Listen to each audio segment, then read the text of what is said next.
Welcome to episode 4 of I'm Right, You're Wrong, presented by Country Raised, #1 spot for country videos and hot takes. First things first, I want to tell you guys about Old Camp Whiskey. We get it. Life can be a bumpy road, but if you pop a top on a bottle of Old Camp Whiskey and let the masterful peach and almond flavors take over, it can make your road a little bit more smooth. Let's go. Like Kid Daddy driving a caddy from Cali, baby, you're smooth. Like young love buzzing off an old can bottle by the moon. Blackberry jam finger licking off your hand, flying out the window. Good Lord Almighty. Alright guys, we got a loaded slate for you all today, but we're going to start off with segment 1. Has the internet gone too far? And I have a gripe with Amazon because every time I go on their website, I like shopping on Amazon. I like looking at products. Say, I like Regan Bush 84 hats. When I click on an 84 Regan Bush hat and I buy one of the 6 that I've bought because they get stolen by chicks at bars every single time I have one, because apparently being a Republican is a chick magnet, they give me other products that are like similar to Regan Bush 84, like, oh, fuck yeah, America shirts and stuff. And I don't necessarily want to buy them, but then all of a sudden I'll go on Facebook and I'll see an ad for a Regan Bush 84 kind of gear from Rowdy Gentleman, or I'll see like a fuck yeah America shirt from whatever company's trying to make a buck off our founding fathers. And I feel like the government has a little bit of a conspiracy going on at the internet. Like, they know everything about us, and in this generation, it's not safe, and it kind of makes me worry a little bit. Hunter, how do you feel about it? Yeah, I try to buy things on Amazon or even just look at things, and honestly, it's just the fact that it pops up all the time. Sometimes, it can be cool, like, oh, cool, like I can like this page now or something of the sort. But honestly, it's just a pain in the ass when you're trying to go through Facebook and it pops up every 5 seconds. And how do you feel about going with the internet going too far? Another segment I want to hit on, well, it's not necessarily a segment, but just a thought. With Trump, how do you feel about Trump and his internet? The whole fake news. Honestly, the whole fake news thing, what he calls fake news, BuzzFeed, it's just a pain in the ass. They're trying to make more money than everyone else by being the first person to come up with the story, even though they don't have the honest truth. And everyone else is trying to figure out the truth when they're throwing out these hot takes right away about, oh, Trump did this, when they really don't know both sides of the story. I can see where you're coming from. And that leads into our second segment is, what are you oppressed by this week? And I'm oppressed by anyone thinking that they can be a journalist. They are making me feel oppressed by them being oppressed. Say I click on a Donald J. Trump tweet, for instance, and I'll read all the comments, and I see just people shitting on him like, oh, golden shower is this, golden shower is that. Or like they're just, they're tackling him for stuff that has nothing to do with policy or like, government constituency. It just bothers me, and that's kind of like the internet taking over, and it's fake news. Yep, fake news. Absolutely. It's the same thing with, I'm honestly oppressed because people are oppressed. Get over it. So what? There's no reason for you to riot in the streets. It's bullshit, honestly. Can we talk about the Women's March? Because yeah, absolutely. There's women in Saudi Arabia that can't even show their face, right?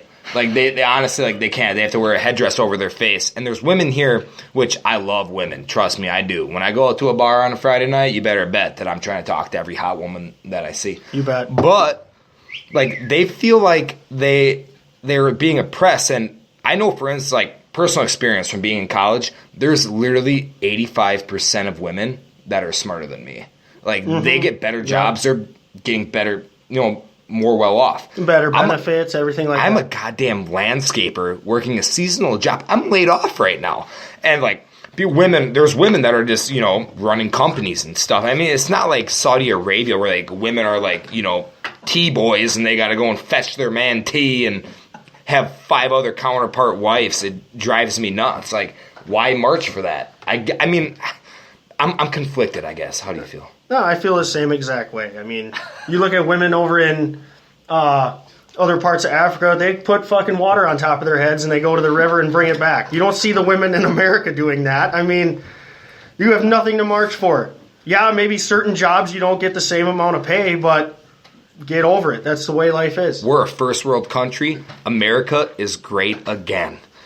This is going to lead to our third segment. I'm not a scientist, but the Shriners commercial kid makes him feel like shit every single time I see him. I'm not a scientist, but watching a Packer football game in enemy territory sucks ass.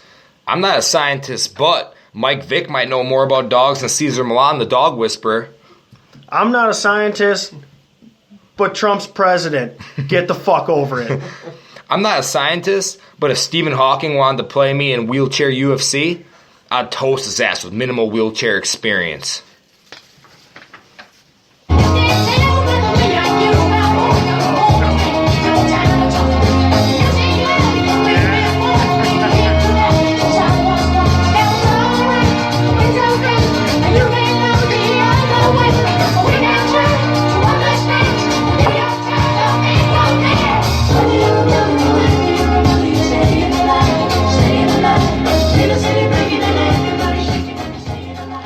Guys, I want to tell you about Britt Jill Fitness.